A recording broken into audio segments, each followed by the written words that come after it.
Queridos, eu quero te convidar a abrir sua Bíblia já em Atos, capítulo 26.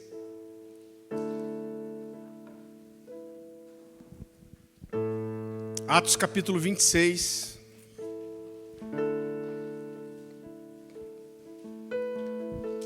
A partir do versículo 10. É um texto muito conhecido. Paulo está falando aqui da sua conversão. Mas eu quero ressaltar alguns detalhes para você nesse texto que provavelmente você nunca percebeu. Então a palavra do Senhor diz assim, Atos capítulo 26, a partir do versículo 10. E assim procedi em Jerusalém, havendo eu recebido autorização dos principais sacerdotes, encerrei muitos dos santos na prisão. E contra eles dava o meu voto quando os matavam. Muitas vezes os castiguei por todas as sinagogas, obrigando-os até a blasfemar.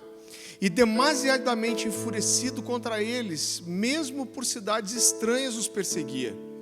Com esses intuitos parti para Damasco, levando a autorização dos principais sacerdotes e por eles comissionado. Ao meio-dia, ó rei, indo eu caminho afora, Paulo está falando aqui com o rei Agripa,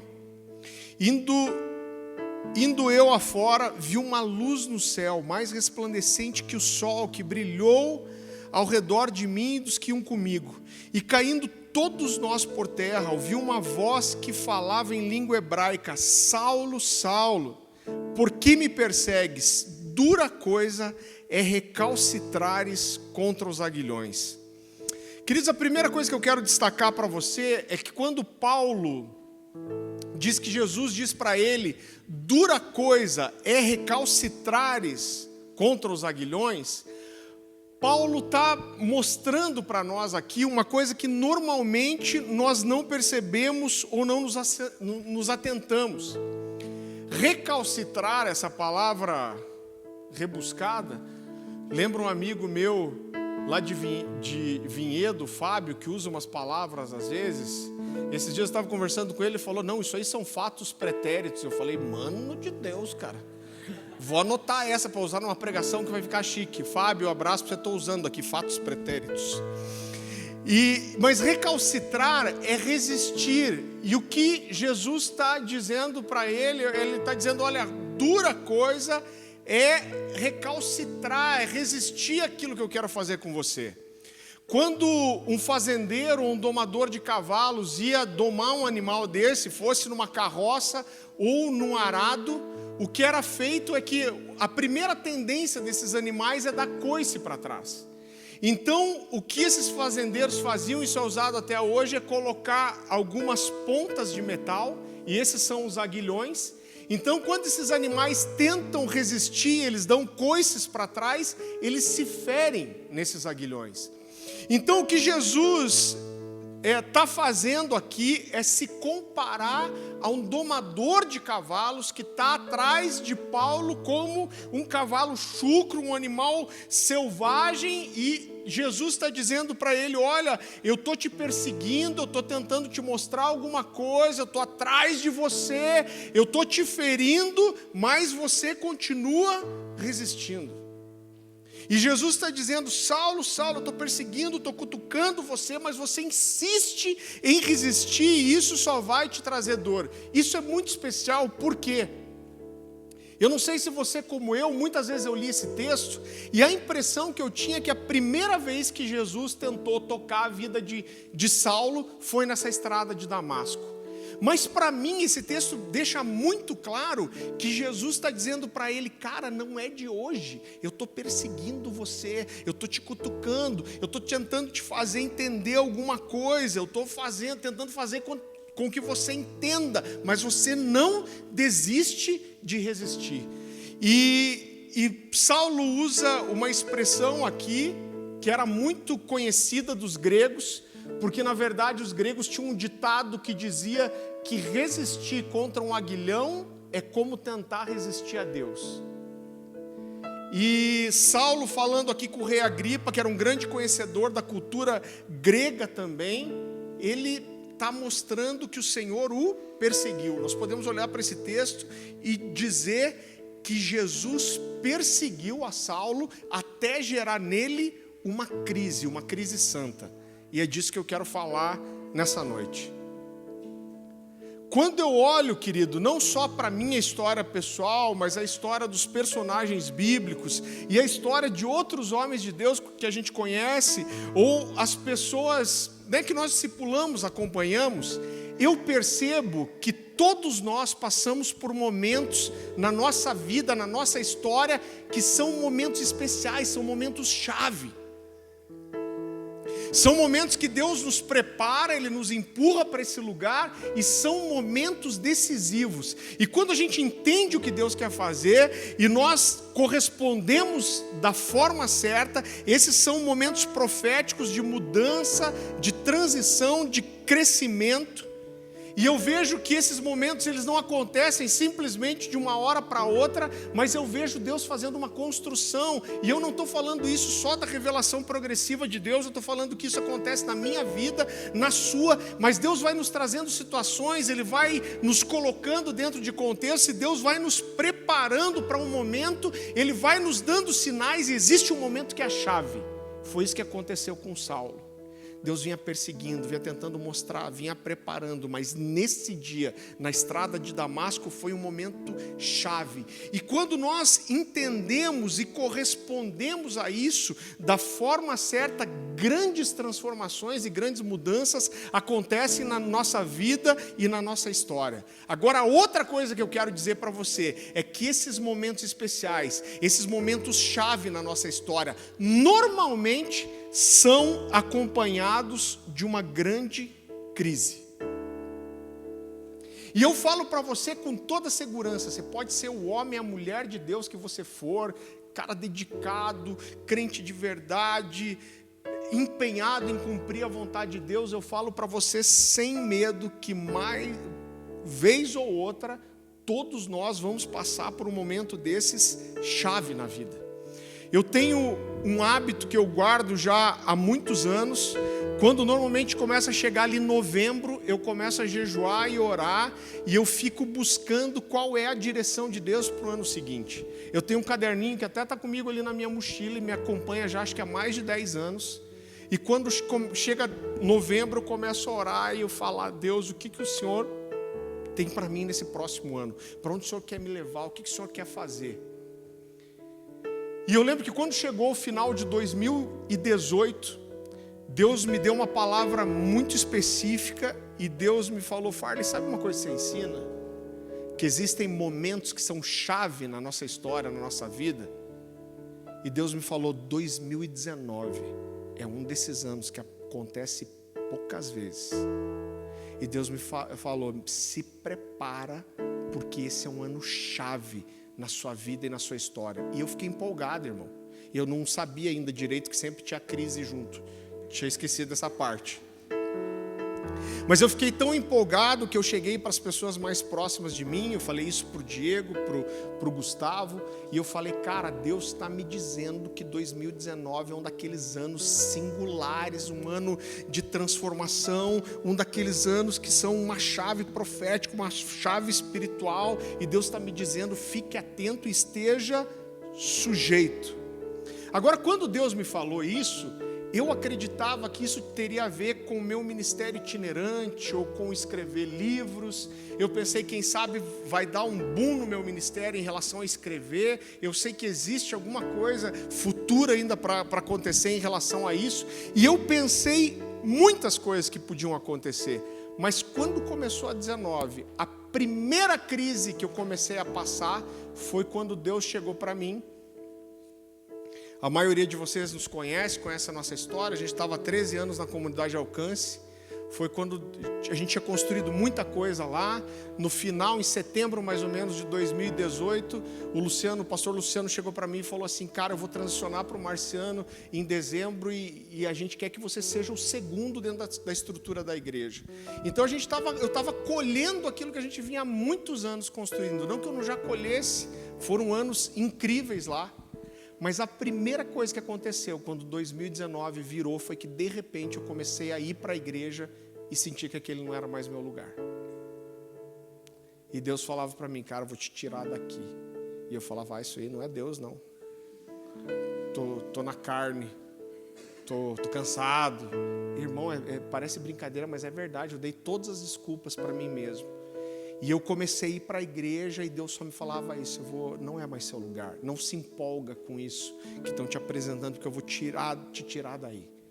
E entender o que Deus tinha para mim, não só entender, mas o passo de me submeter a isso, me jogou numa grande crise. Eu posso dizer para você, sem medo, que 2019 foi assim um dos anos mais difíceis da nossa vida, minha e da Dani. Se não, talvez o pior ano da nossa vida.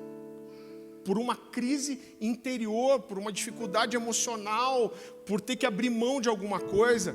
E queridos, existem algumas crises, eu não vou enganar você, existem algumas crises que a gente entra por nossa própria conta. A gente tem uma capacidade muito grande de ferrar com a gente mesmo. Provavelmente você já descobriu isso, né? Então existem algumas crises que a gente entra porque a gente mesmo se coloca por tomarmos decisões e escolhas erradas. Agora, existem crises que Deus nos coloca. Existem crises e momentos de dificuldade para onde Deus nos empurra, aonde Deus nos coloca, e eu chamo essas crises de crises divinas. E por que são necessárias essas crises divinas? Porque às vezes a gente está tão acomodado e tão bem no lugar que se não viesse uma crise, a gente não ia se mexer. Se não viesse uma crise, a gente não ia buscar a mudança. Pior do que isso, provavelmente a gente não estaria nem aberto à mudança. Agora, normalmente, grandes transformações, grandes avanços ministeriais, normalmente são precedidos e acompanhados por uma grande crise. Então, crises, queridos, são chaves, muitas vezes, são chaves espirituais de mudança e transformação. Então eu quero dizer para você está passando numa crise, se prepara, porque talvez Deus queira fazer algo muito especial na sua vida. Em segundo lugar, quando Jesus aparece para Saulo aqui, Saulo cai, muita gente fala, Saulo caiu do cavalo, daí alguém diz assim, não, mas a Bíblia não diz que era cavalo, mas também o cara não ia andar, 200 quilômetros andando a pé, né, irmão? Então Saulo cai por terra e Jesus diz o quê? Saulo, Saulo, por que me persegues? E conversando ano passado com meu amigo pastor Francisco Gonçalves, que nos deixou no final do ano passado, inclusive foi a última conversa que eu tive com ele, o pastor Francisco me mostrou algo que eu nunca tinha visto. Apenas 7 vezes na Bíblia, Deus chama alguém pelo nome 2 vezes. 7 vezes. E todas as vezes que Jesus chama alguém pelo nome, Deus chama alguém pelo nome 2 vezes, isso é precedido ou acompanhado de uma crise e traz uma grande transformação na vida dessas pessoas. Olha que sensacional isso. Então, mais uma vez, você está em crise, Jesus te chamou pelo nome 2 vezes, então se prepara, porque talvez algo muito especial venha por aí.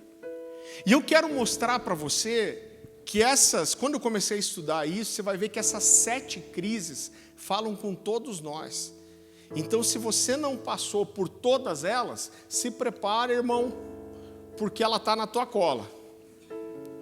Fala, pastor, misericórdia, mas ela está assim. Então, a primeira vez que Deus chama alguém pelo nome 2 vezes, está lá em Gênesis capítulo 22, abra comigo.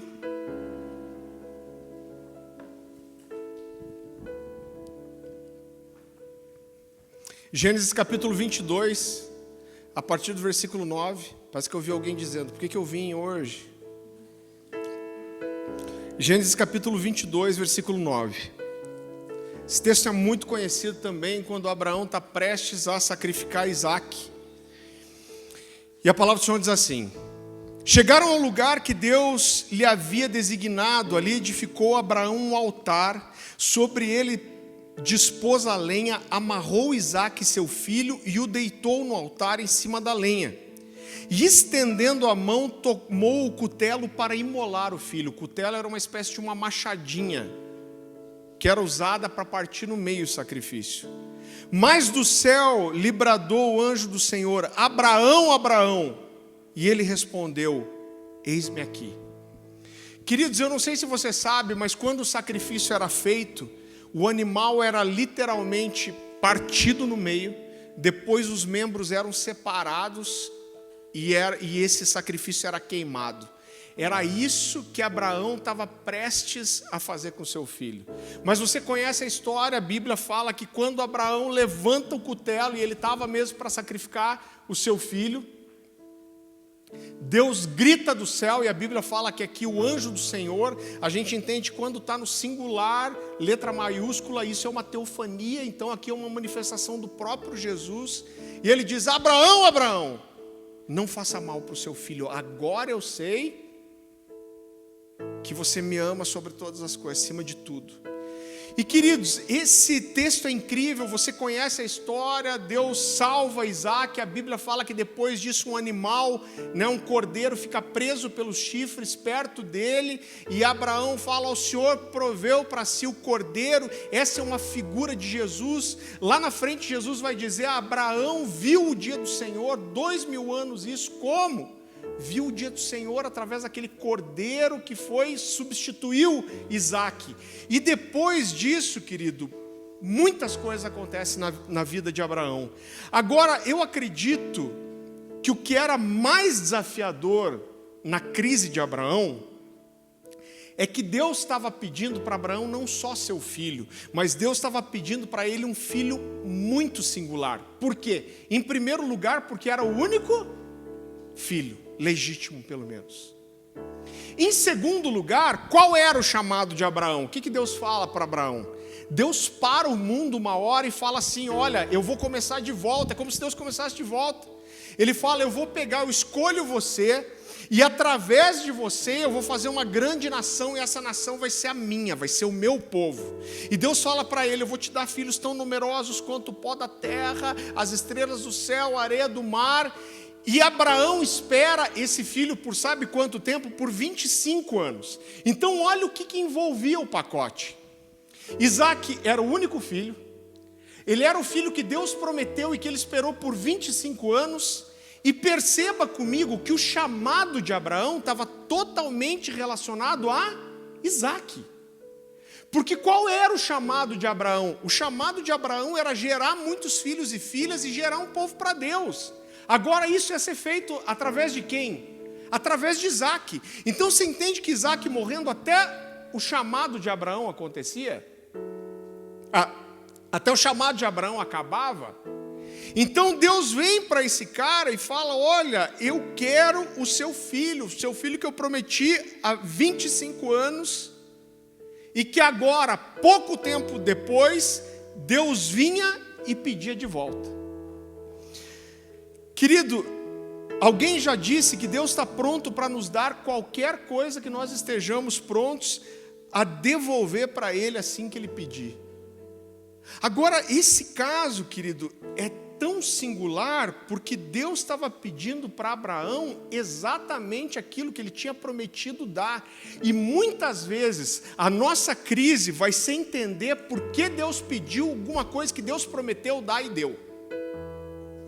Então, querido, a gente pode encaixar muita coisa aqui. Talvez Deus tenha te prometido uma empresa, um negócio seu, e Deus te prometeu e Ele deu, e agora Ele está pedindo de volta a empresa que Ele prometeu e que Ele deu. Talvez Deus peça para você seu dinheiro, dinheiro que Ele prometeu e deu, e agora Ele está pedindo de volta. Talvez, querido, seja a sua posição, talvez seja seu ministério, o ministério que Ele prometeu e deu, e agora Ele pede de volta. Para mim não foi diferente disso. Desde moleque eu sonhei em ter ministério em tempo integral, e sem dúvida foi esse o Isaac que eu entreguei. Eu estava num lugar incrível, eu amava a igreja de que eu fazia parte, eu era discipulado pelo cara mais incrível que eu conheço. Depois do meu pai natural, com certeza o pastor Luciano é o cara mais importante na minha vida, na minha história. A gente construiu aquele ministério por 13 anos, um ministério reconhecido, estabelecido. Eu tinha um bom cuidado financeiro, eu tinha plano de saúde para minha família, eu tinha, irmão, tudo que você possa imaginar.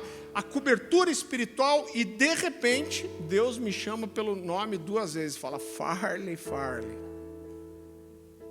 vamos mexer nesse negócio aí. Agora, uma das coisas mais difíceis para mim, como eu falei, foi entender o que Deus queria fazer primeiro, que foi difícil entender. Cara, como que Deus está me pedindo aquilo que Ele me prometeu e me deu? Foi Deus que fez. Por que Ele vai me pedir de volta?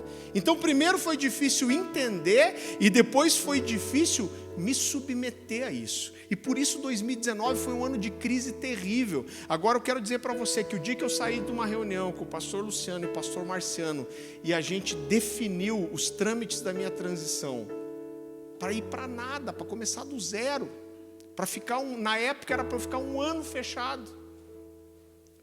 E o Luciano olhou para mim e falou, cara, é isso mesmo, agora não tem volta. E eu falei, o dia que eu saí daquela sala, o meu coração estava renovado, e eu estava cheio de coragem, estava cheio de ousadia, e uma fé veio de volta ao meu coração, e eu fui renovado, e hoje a gente está aqui. E sabe o que Deus me ensina com isso também? É que muitas vezes, para que Deus nos dê alguma coisa, Ele precisa primeiro nos encontrar de mãos vazias.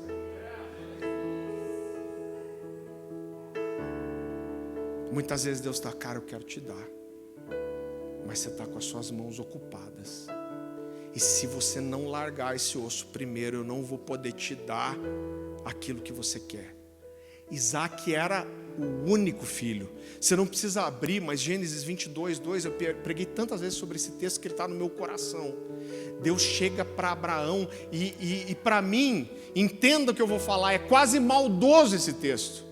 Porque Deus chega para Abraão e parece que Deus quer provocar o coração de Abraão, porque Deus fala assim, me dá teu filho, o teu único filho, Isaac, a quem você ama tanto. Deus parece que quer destacar para ele, ressaltar a importância daquela entrega. Ele não fala só me dá teu filho, mas ele diz, me dá teu filho, é teu único filho, esse aí que você ama tanto, que significa tudo para você, que é a promessa que você esperou, que significa continuidade do seu chamado, o seu único filho, dá ele para mim, não vai te restar nada, eu quero que você me dê tudo, e vai te restar só uma coisa, só eu. Mas a resposta que Abraão dá para Deus faz a vida dele se transformar totalmente. Isso faz com que Abraão se torne o pai da fé, querido. Isso fez com que Abraão visse o dia do Senhor. Uma das primeiras profecias messiânicas é essa. Então muitas coisas aconteceram a partir daquele momento. Foi um momento chave, mas ele foi acompanhado de uma crise. A segunda vez que nós vemos na Bíblia Deus chamando alguém pelo nome 2 vezes, está lá em Gênesis capítulo 46, a partir do versículo 1.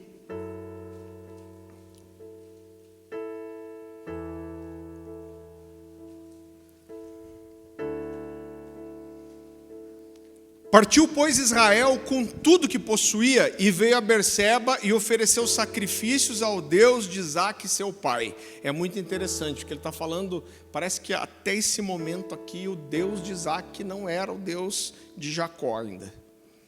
Falou Deus a Israel em visões de noite e disse, Jacó, Jacó. E ele respondeu, eis-me aqui.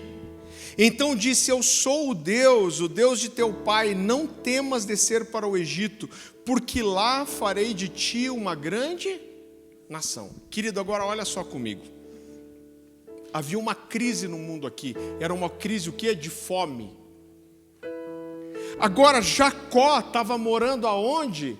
Na terra que Deus prometeu dar para Abraão. Deus começa dizendo, Deus faz 2 promessas. Começa dizendo, sai da tua terra, da tua parentela e vai para uma terra que eu ainda vou te mostrar. Qual que era a primeira promessa? Uma terra. Ele está falando, eu vou dar uma terra. Depois ele diz, eu vou multiplicar a sua descendência nessa terra. Essa terra é muito preciosa. Depois Deus vai dizer, essa terra mana leite e mel. É uma terra incrível. E Jacó estava onde aqui? Ele estava exatamente na terra. Só que Deus faz outra tem a outra parte da promessa, que é a qual eu vou fazer a sua descendência tão numerosa quanto a areia do mar, as estrelas do céu, e tão numerosa quanto o pó da terra. A primeira parte da promessa Deus já tinha cumprido, que era colocar eles na terra. Só que agora Deus chama Jacó e diz o que para ele? Desce para o Egito, porque lá eu vou fazer de ti uma numerosa nação. Era a segunda parte da promessa. Só que para que a segunda parte acontecesse, ele precisava deixar a primeira parte da promessa, que era justamente a terra prometida.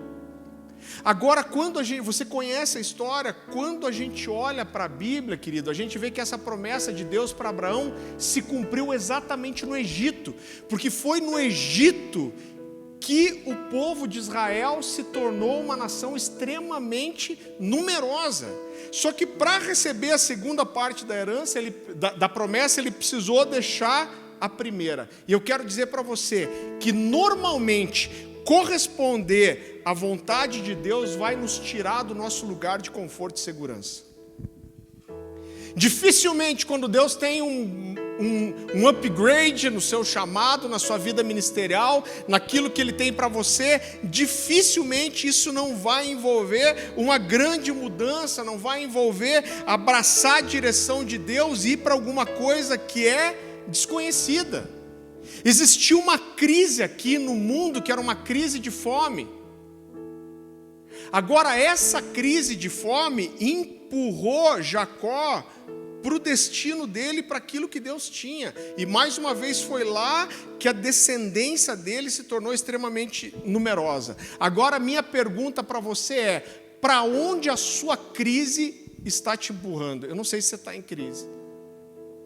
Mas se você está em crise, uma das primeiras perguntas que você precisa fazer é: para onde a minha crise está me empurrando? Para onde Deus está me dirigindo? Sabe qual é um dos maiores desafios para nós? Ouvir de Deus aquilo que a gente não queria que Ele falasse para nós.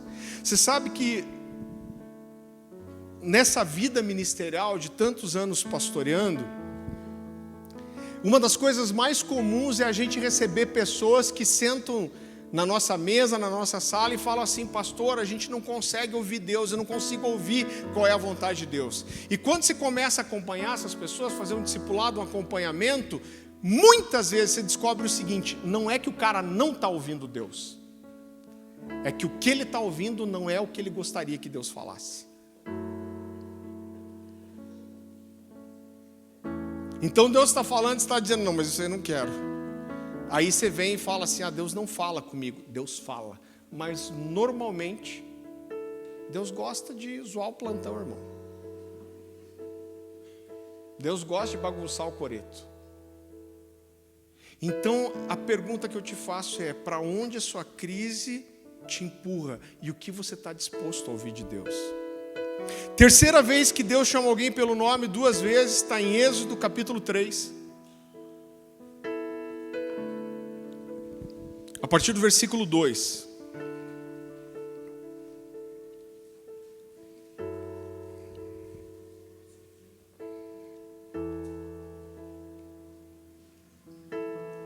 A palavra do Senhor diz assim: apareceu-lhe o anjo do Senhor numa chama de fogo no meio de uma sarça. Moisés olhou e eis que a sarça ardia no fogo e a sarça não se consumia. Então disse consigo mesmo: irei para lá e verei essa grande maravilha, porque a sarça não se queima. Vendo o Senhor que ele se voltava para ver, Deus do meio da sarça o chamou e disse: Moisés, Moisés. E ele respondeu: eis-me aqui. Queridos, aqui o povo já havia se multiplicado grandemente no Egito. Se multiplicado tanto a ponto dos governantes do Egito terem medo do povo de Israel. Só que apesar deles terem se multiplicado e essa parte da promessa ter se cumprido, havia uma crise. Qual era a crise aqui? Eles eram agora escravos, sofridos, maltratados, perseguidos, desprezados. Eles viviam uma grande crise. E a Bíblia fala que o povo hebreu clamou a Deus, Deus ouviu o seu clamor, e a resposta de Deus para o clamor do povo foi um cara chamado Moisés. Agora, com certeza, se a resposta de Deus não foi nada fácil para Moisés. Você conhece a história, a Bíblia fala que Moisés resolve estar no meio do povo e ele vê um egípcio maltratando um hebreu e ele vai lá e mata o egípcio e esconde o corpo. Aí ele vê 2 hebreus brigando, ele chega: irmãos, por que vocês estão brigando? Vocês são irmãos. E aí um fala: o que você vai fazer com a gente? Vai matar a gente como você fez com o egípcio? E quando ele vê o crime dele, o pecado dele, era conhecido de outras pessoas e ele foge. É muito interessante porque a Bíblia diz que quando eles rejeitam Moisés, a Bíblia diz, ele esperava que os seus irmãos o reconhecessem como você lembra qual é a palavra que a Bíblia fala? Como um libertador. Eu não sei que nível de discernimento e revelação que Moisés tinha aqui do chamado dele, mas a verdade é que em certa intensidade, ele sabia que Deus o tinha chamado para ser um libertador. E o que ele faz? Ele foge e vai para o deserto. E irmão, esse cara, ele casa no deserto. Ele desenvolve uma nova vida lá, ele se casa, ele tem animais, ele começa a cuidar dos animais do seu sogro e ele fica lá 40 anos. Muitas vezes eu pergunto para as pessoas, quanto tempo que Moisés ficou no deserto? A maioria diz 40 anos, mas na verdade ele ficou 80. 40 escondido e 40 peregrinando. O cara gostava do deserto. E esse cara está lá estabelecido, família constituída, trabalhando, ele tinha uma vida, mas de repente Deus chama esse cara pelo nome 2 vezes, e quando isso acontece, Deus vira a vida de Moisés de cabeça para baixo. Por quê? Porque Deus faz Moisés se lembrar de que ele tinha um chamado. A crise de Moisés foi lembrar: eu tenho um chamado. E o que Moisés faz? Ele esperneou, ele negou, ele disse que ele era incapaz, ele tentou convencer Deus a passar para outro, ele entrou numa crise, irmão. E Moisés encontrou muitas desculpas. Esse texto está engraçado na Bíblia, porque ele tenta fugir de tudo quanto é jeito, e ele fala: Deus, eu não sei falar, eu não posso, eu não consigo, não vão acreditar em mim, escolha outro. E muitas vezes a crise que Deus nos coloca é nos fazer enfrentar as nossas desculpas, nos tirando do nosso lugar de esconderijo e nos lembrando que nós temos um chamado. Porque quando você tem um chamado e você vira as costas para ele, você acha um jeito de se esconder. E a minha pergunta para você é: quando você abandonou seu chamado? Quando você abandonou seu serviço? Quando você deixou para trás a convicção de que Deus tinha uma missão para você? Irmãos, eu não canso de falar isso. Eu não sei o que trouxe você para cá, qual é a tua história por trás. A história dos meus pais é boa, meus pais se converteram, eu tinha 1 ano de idade, mas a história dos meus avós é terrível. Meu avô era alcoólatra, de estar vomitando sangue e dar dinheiro para minha mãe comprar pinga para ele, beber e morrer.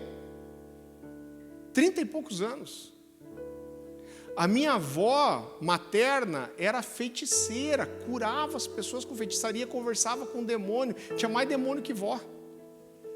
Dá vontade de botar a mão na cabeça dela e falar: sai, avó, deixa o capeta em paz. Ela quase endemoniava o diabo. Sério, irmão, a véia era o satanás de saia, irmão. E morreu assim, odiando o crente, conversando com o demônio. Pensa no capiroto. O meu avô paterno tinha uma condição financeira boa, 5 filhos. Quando meu pai tinha 5 anos de idade, ele acordou um dia e falou assim, seguinte, reuniu a família e falou: não amo mais vocês. Trabalhava na Fundepar, foi expulso depois porque estava vendendo a terra dos índios, gente boa. E aí ele pegou uma mala de viagem grande, juntou tudo que tinha de valor dentro de casa, botou dentro da mala e foi embora. Meu pai voltou a ver o pai dele quando eu tinha 9 anos de idade. Meu pai passou fome. Então a história é muito ruim, eu sei quanto Deus moveu para hoje eu estar aqui. O que Deus moveu para você estar aqui hoje? Agora eu não consigo acreditar que Deus moveu o que moveu para alcançar você, alcançar a sua vida, e daí Ele pegou você e colocou você num lugar no reino aonde você foi chamado só para receber e não dar nada para ninguém. Não existe isso. Não existe, irmão. Todo mundo tem um chamado, tem um propósito, e você percebe como nós vivemos dias peculiares. A gente está vivendo essa crise que é algo muito singular, e Deus confiou colocar você nesses dias. Você faz parte daquilo que Deus está escrevendo nos nossos dias. Agora, por que você deixou seu chamado? O que você fez de errado que fez você não acreditar mais que Deus tinha um chamado para você? Porque quando o pecado entra na nossa história, uma das primeiras coisas que ele traz como efeito na nossa vida é fazer a gente não acreditar mais que tem um chamado. Quais são as mentiras que você conta para você mesmo para se convencer que você não tem um chamado? Você sabe que eu vejo as pessoas darem as mais diversas desculpas para deixar seu chamado de lado, mas talvez a principal delas é que a gente acaba enchendo a nossa vida de tanta coisa que é só para nós, que chega uma hora que você não tem mais tempo para as coisas de Deus. Agora, quais são as mentiras que você conta para tentar se convencer? Porque normalmente o mentiroso, em primeiro lugar, ele mente para si mesmo. Então Moisés entrou numa crise, ele não queria, mas Deus chamou ele pelo nome 2 vezes, e esse cara, mesmo com medo, mesmo tentando negar, ele correspondeu, e o que Deus fez na vida dele? Ele se tornou o grande libertador do Egito. Deus escolheu esse cara para entregar a lei e os mandamentos para ele. Esse cara escreveu, querido, o Pentateuco. Mas primeiro, Deus fez ele enfrentar uma crise, e a crise pela qual ele passou foi enfrentar as suas desculpas. Então, quando ele abriu a mão das suas desculpas, Deus deu um cajado de autoridade para ele.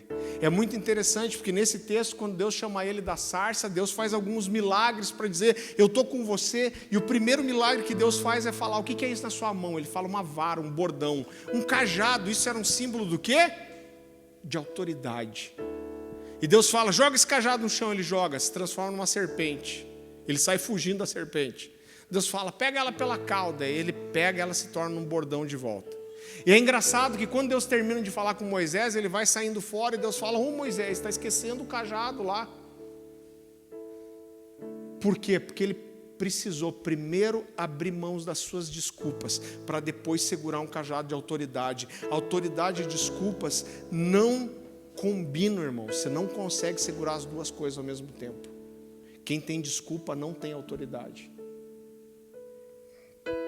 Quarta vez que Deus chama alguém pelo nome 2 vezes. 1 Samuel, capítulo 3, um texto muito conhecido também.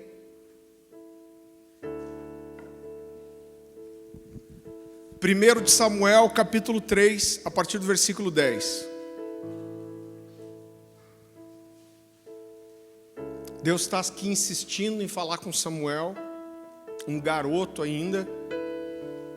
E a palavra do Senhor diz assim, então veio o Senhor e ali esteve e o chamou como das outras vezes, Samuel, Samuel. Este respondeu, fala porque o teu servo ouve. Agora ele estava esperto já. Disse o Senhor a Samuel, eis que vou fazer uma coisa em Israel, a qual todo que o ouvir lhe tinirão ambos os ouvidos. Naquele dia suscitarei contra Eli tudo quanto tenho falado com respeito à sua casa, começarei e cumprirei. Porque já lhe disse que julgarei a sua casa sempre pela iniquidade que ele bem conhecia, porque seus filhos se fizeram execráveis, e ele os não repreendeu. Portanto, jurei à casa de Eli que nunca lhe será espiada a iniquidade, nem com sacrifício e nem com oferta de manjares. Ficou Samuel deitado até pela manhã. O cara ficou perplexo. Então abriu as portas da casa do Senhor, porém temia relatar a visão a Eli. Querido, existia uma crise aqui. Qual era a crise? Era uma crise de santidade. Era uma crise de sacerdócio. Eli não ouvia mais a Deus. A Bíblia fala que Eli amava seus filhos mais do que a Deus. Seus filhos eram imorais, corrompidos, e Eli passava a mão na cabeça deles. Eli comprometeu o seu sacerdócio, o seu chamado, porque ele se tornou tolerante com os seus filhos. Agora Samuel estava aprendendo a ouvir Deus, e a primeira profecia que Deus dá para Samuel é justamente contra o cara que estava ensinando ele, contra o discipulador dele. E a primeira profecia cara, é muito pesado, fala para Eli que a iniquidade da sua família jamais será expiada.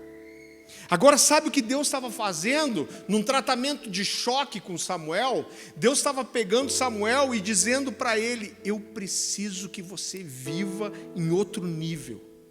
Eu preciso que você vá mais profundo do que essas pessoas vivem.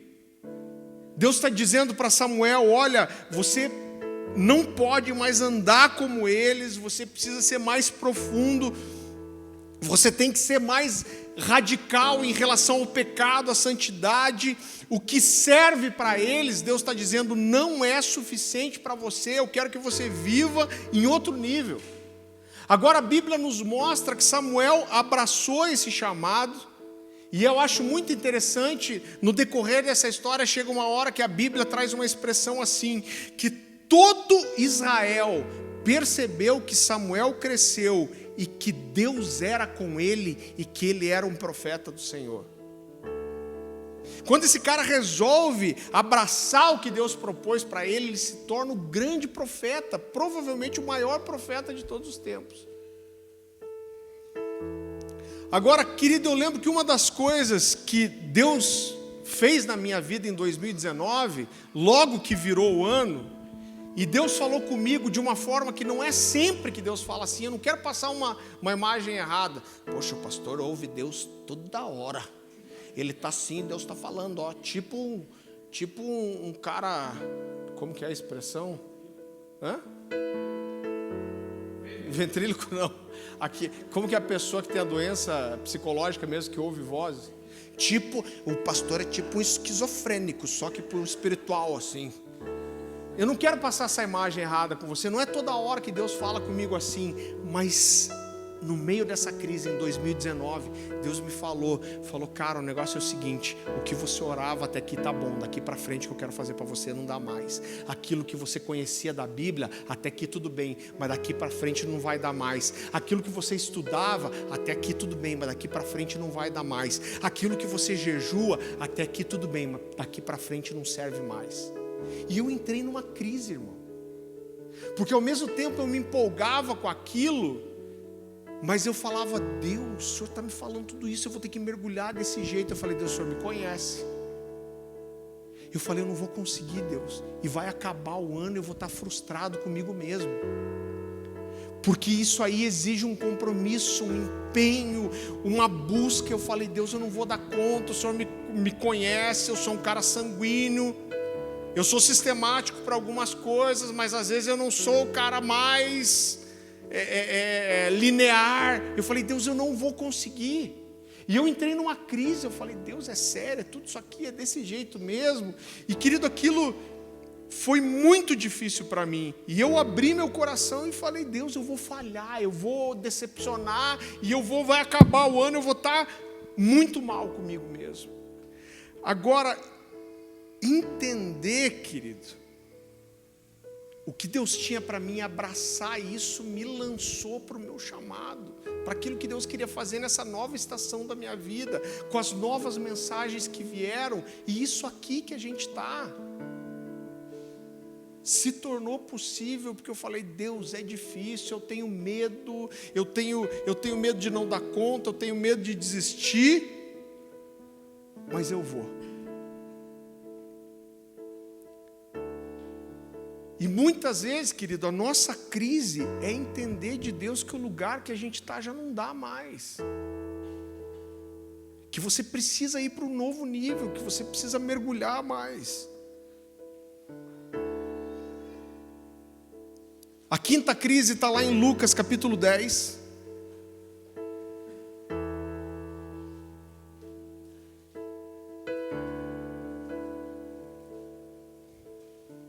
partir do versículo 38.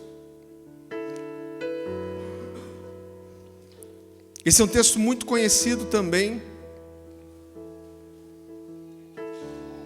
E a palavra do Senhor diz assim, Lucas capítulo 10, versículo 38. Indo eles de caminho, entrou Jesus num povoado, e certa mulher chamada Marta hospedou-o na sua casa. Tinha ela uma irmã chamada Maria, e essa quedava-se. Mano, quedava-se. Eu devia ter mudado essa versão, né? O que significa quedava-se, irmão? Quedava-se assentada aos pés do Senhor, a ouvir-lhe os ensinamentos. Marta agitava-se de um lado para o outro, ocupada com muito serviço. Então se aproximou de Jesus e disse: Senhor, não te importas que minha irmã tenha deixado que eu fique a servir sozinha? Ordena-lhe, pois, que venha ajudar-me. Jesus respondeu-lhe o Senhor: Marta, Marta, andas inquieta e te preocupas com muitas coisas. Entretanto, pouco é necessário, ou mesmo uma coisa só. Maria, pois, escolheu a boa parte, e essa não lhe será tirada.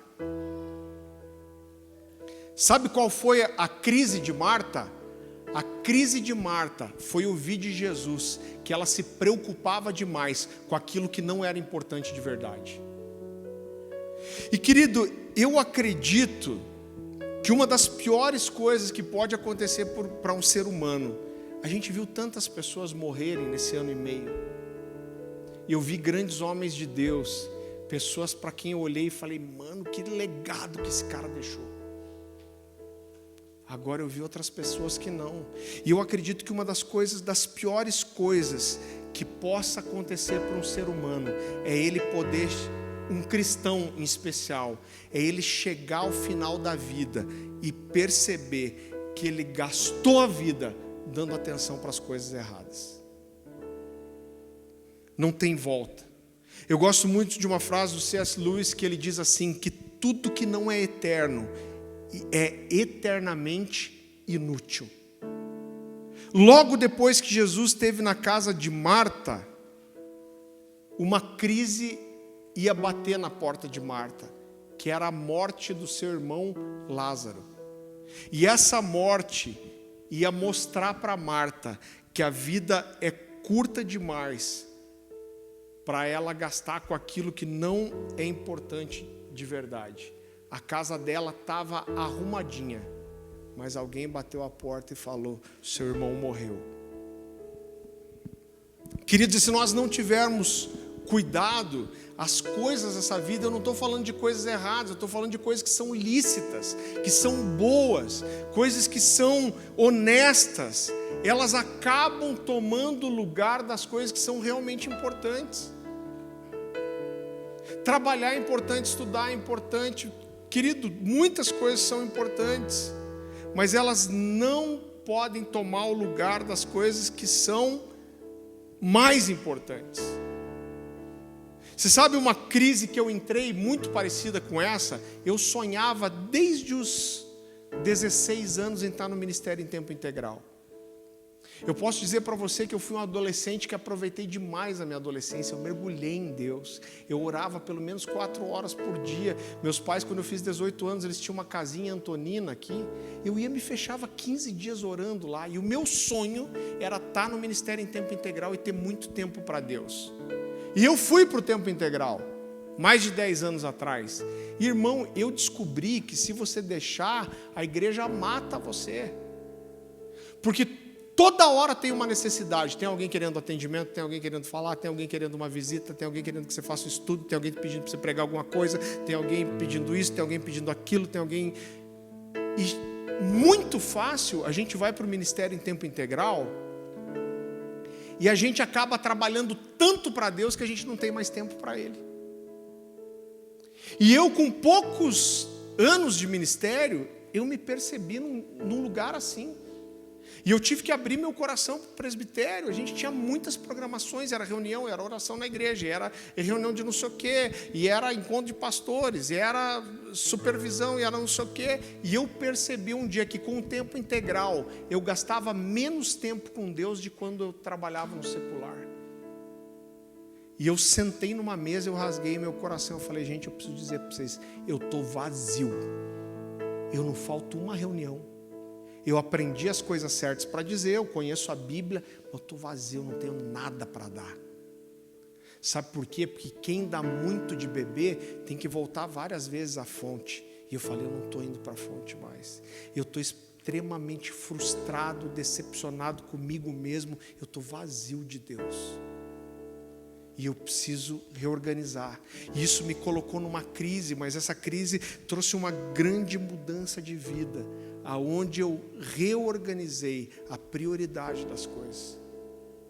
E, irmão, eu separo as minhas manhãs para o meu devocional. Se eu te atender algum dia de manhã, faz o sinal da cruz. Porque Deus está com muita misericórdia de você. E eu ouvi alguma coisa de Deus para te atender. Porque sério, irmão. Sabe por quê? Porque se eu começar a negociar com isso, uma hora você vai vir querer um atendimento, eu vou estar vazio, não vou ter nada para te dar.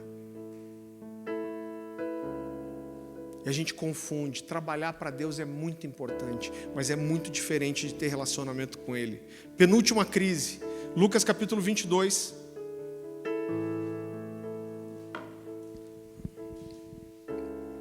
A partir do versículo 31.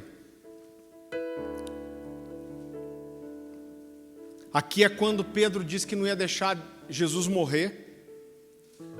E Jesus diz: Simão, Simão, eis que Satanás vos reclamou para vos peneirar como trigo. Eu, porém, roguei por ti para que a tua fé não desfaleça. Tu, pois, quando te converteres, ainda chamou ele de não convertido, fortalece os teus irmãos. Ele, porém, respondeu: Senhor, estou pronto para ir contigo, tanto para a prisão como para a morte. Estava super certo. Mas Jesus lhe disse: afirmo-te, Pedro, que hoje 3 vezes negarás que me conheces antes que o galo cante. Querido, a gente conhece a história, e logo depois de Jesus falar isso, realmente Pedro negou Jesus 3 vezes para não ser nem relacionado a ele. Agora, sabe qual foi a crise de Pedro? A crise de Pedro foi ter um encontro terrível. E eu digo para você que é o pior encontro que a gente pode ter, que é um encontro com a gente mesmo. Pedro teve um encontro terrível com a realidade de quem ele era e com a realidade que ele achava que era muito mais do que ele era de verdade. Esses dias eu estava assistindo um filme, eu vi uma frase, eu chorei de rir, eu falei, é bem isso mesmo. A pessoa dizia assim, que buscar o autoconhecimento é o primeiro passo para passar a se odiar. Eu falei, é isso aí mesmo, é desse jeito. E eu acredito que foi isso que aconteceu com Pedro, e eu quero dizer para você que eu tive algumas crises assim na minha vida, irmão. Sabe, um dos piores sentimentos que eu já tive, e eu lembro pelo menos, eu vou expor para você, pelo menos 3 vezes na minha vida, que eu tomei atitudes tão ruins, que eu fiz coisas erradas, e eu me deparei com quem eu era, e eu chorei diante de Deus, falando, Deus, pior sensação é olhar para você mesmo e falar, Deus, eu ainda vou ter que caminhar muito para me tornar aquilo que eu já achei que era. Você fala, cara, eu sou muito pior do que eu achei que era. Eu já quis sair de você. Eu já orei, Deus queria sair de mim. Eu não me aguento, Deus. Eu queria me abandonar.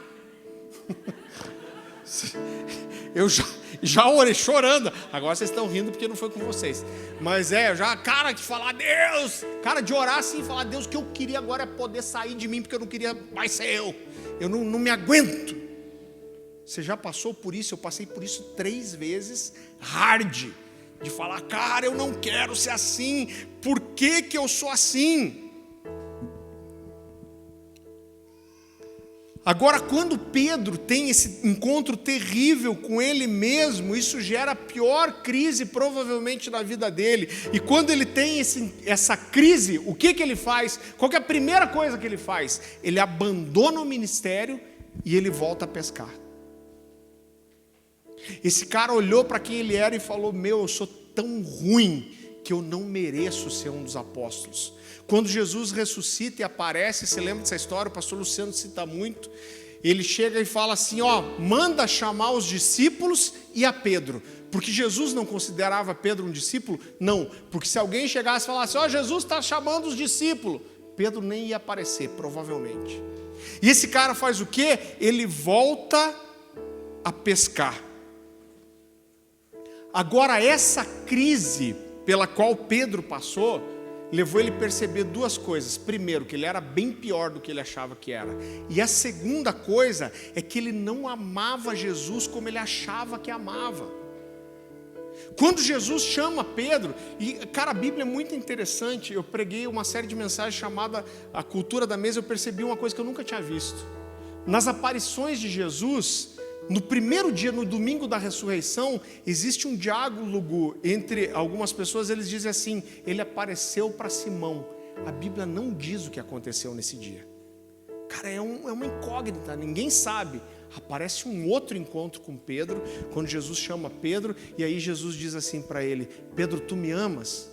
Isso não deve ser novidade para você, mas quando Jesus diz: Pedro, tu me amas, existem 3 palavras principais traduzidas como amor no grego. E o que Jesus está dizendo para ele, a palavra que Jesus usa é agapau, que fala do amor perfeito e o amor sacrificial, aquele amor que se entrega. Então Jesus está dizendo para ele: Pedro, você me agapau? E Pedro responde para ele: Senhor, eu te amo. Só que a palavra que ele usa não é agapau, é filéu, que é um amor de amigo. Então ele está dizendo: Senhor, eu te amo, mas meu amor não é lá aquelas coisas. Jesus fala de volta: Pedro, você me filéu? E ele fala: Senhor, o Senhor... Aliás, Pedro, você me agapau? E ele diz: Senhor, o Senhor sabe que eu te filéu. Eu não chego nesse lugar. Mas depois dessa crise, a vida desse cara é transformada. E ele se torna o líder da igreja em Roma. Esse cara estabeleceu muitas coisas. E a história conta que muito tempo depois, Pedro é preso pelo Império Romano. E dessa vez esse cara está tão transformado que ele não tenta fugir, ele não nega Jesus. E quando diz: se você não negar a sua história, você vai morrer pregado numa cruz. Dessa vez ele não foge, ele diz: eu não sou digno de morrer como meu Senhor. Então você vai me crucificar, me crucifica de cabeça para baixo, porque eu não mereço morrer como Ele. Querido, eu lembro de um dia que eu estava num período devocional, estava ali, saindo da adolescência em casa, e eu estou, cara, adorando no quarto. Se eu não me engano, estava ouvindo um Cirilo, estava muito louco já.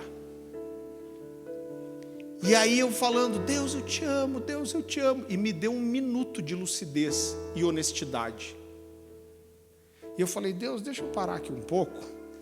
Eu estou orando e cantando, falando que eu te amo.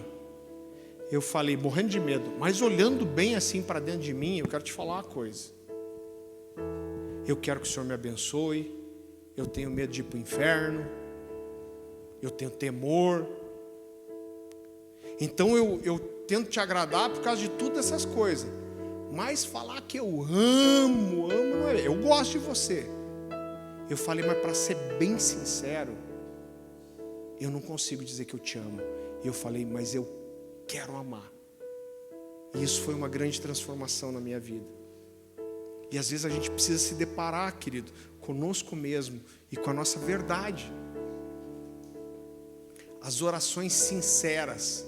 C.S. Lewis diz que as piores orações que a gente faz, teoricamente, que é aquela que você não pensa muito para falar, mas você rasga a oração, são as orações que você rasga o coração, são as orações que Deus recebe e trazem grandes transformações. E para encerrar a 7ª crise, a gente volta no primeiro texto. Quero que você abra comigo Atos capítulo 9, não no primeiro texto, mas no mesmo evento. Atos capítulo 9, a partir do versículo 3.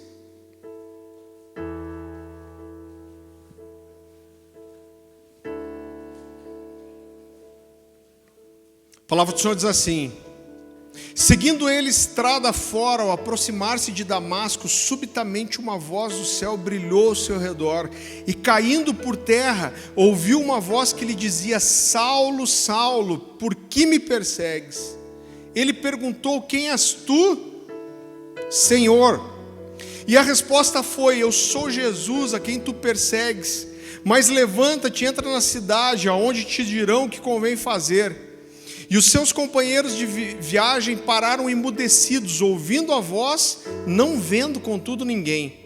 Então se levantou Saulo da terra, e abrindo os olhos nada podia ver, e guiando pela mão o levaram para Damasco. Esteve 3 dias sem ver, durante os quais nada comeu e nada bebeu.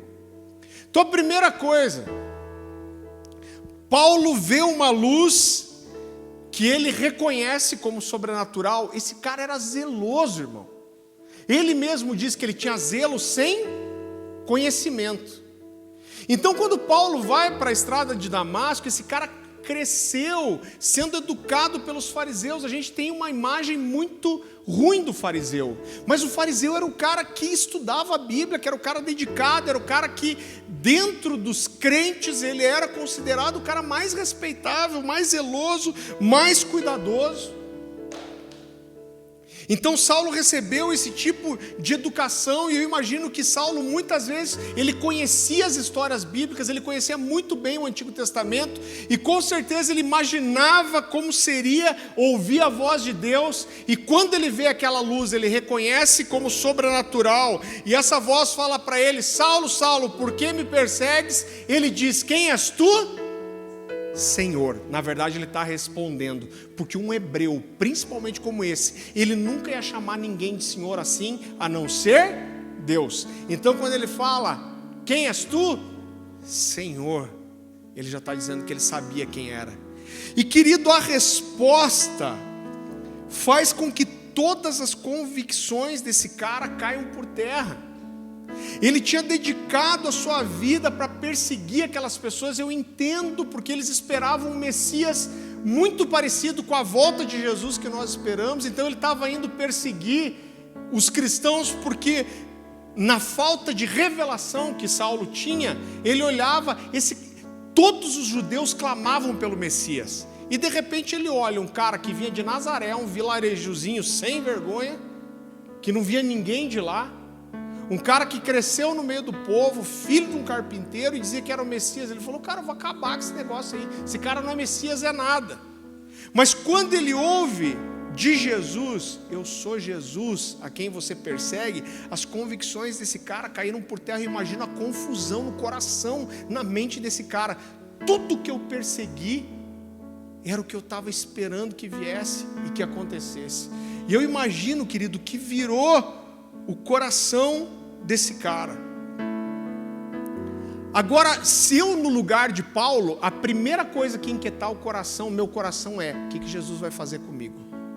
Será que Jesus vai me matar? Será que Jesus vai me fulminar aqui? Será que Jesus vai me deixar cego para sempre, para eu nunca mais perseguir ninguém? Só que Jesus não diz nada.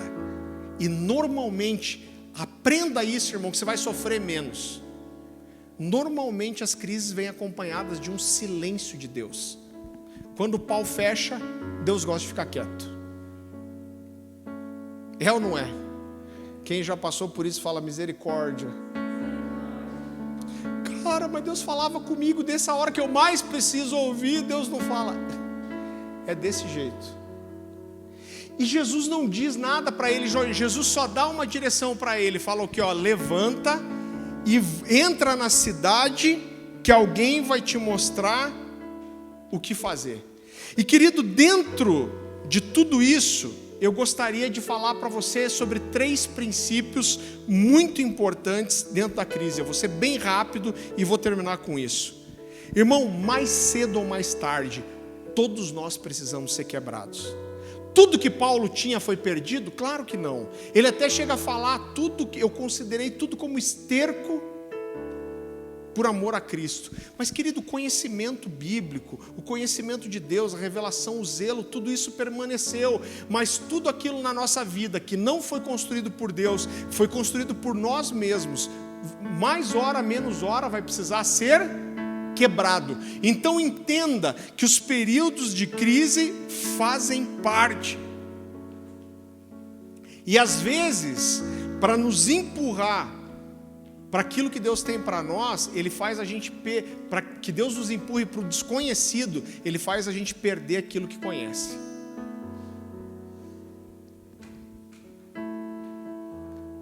Em segundo lugar, quando Paulo cai por terra e ele é direcionado a entrar dentro da cidade, ele entendeu aquela estação e ele faz uma coisa muito importante. Por 3 dias, ele sabia quanto tempo ia passar para Jesus falar com ele de volta? Não sabia, mas a Bíblia fala que por 3 dias ele nada comeu, nada bebeu. Esse cara ele ficou sentadinho, provavelmente orando e jejuando e esperando. Cara, e o silêncio de Jesus vem. Jesus não fala nada por 3 dias. Então, quando você não sabe o que está acontecendo, quando sua vida vira de cabeça para baixo, quando Deus te coloca numa crise, entenda que crises são momentos para a gente mergulhar em Deus. Todo tempo de oração em si é um período de confronto. Eu costumo dizer, querido, que o tempo de oração, ele é que nem... Eu não sei quem gosta de UFC, eu gosto muito, assisti ontem. Mas o UFC é bonito, porque quando o lutador vem entrar, o cara vem todo uniformizado, com o nome dele na camiseta, e tem música, e entra toda a equipe junto, eles entram de trenzinho, e tem iluminação, e é bonito pra caramba, ele vem batendo a mão de todo mundo. Mas quando o cara chega ali na porta da jaula, do octógono, e ele entra, e a portinha fecha, o pau tora. E querido, é a mesma coisa, toda vez que você entrar no seu quarto para encontrar com Deus e fechar a porta, o pau vai fechar. Todo tempo de oração é um tempo de confronto. A nossa vida de oração nos revela Deus, e quando a gente percebe quem Deus é, isso faz nos perceber quem nós somos também. Então, se você está numa crise, entenda que esse é um tempo para você mergulhar em Deus. E em terceiro e último lugar, Deus, nessas crises, Ele gosta de ficar em silêncio. E Ele gosta, por um tempo, não nos dar direção. E quando você não tem uma direção de Deus, você só permanece. Saulo tinha uma única direção. Qual que era?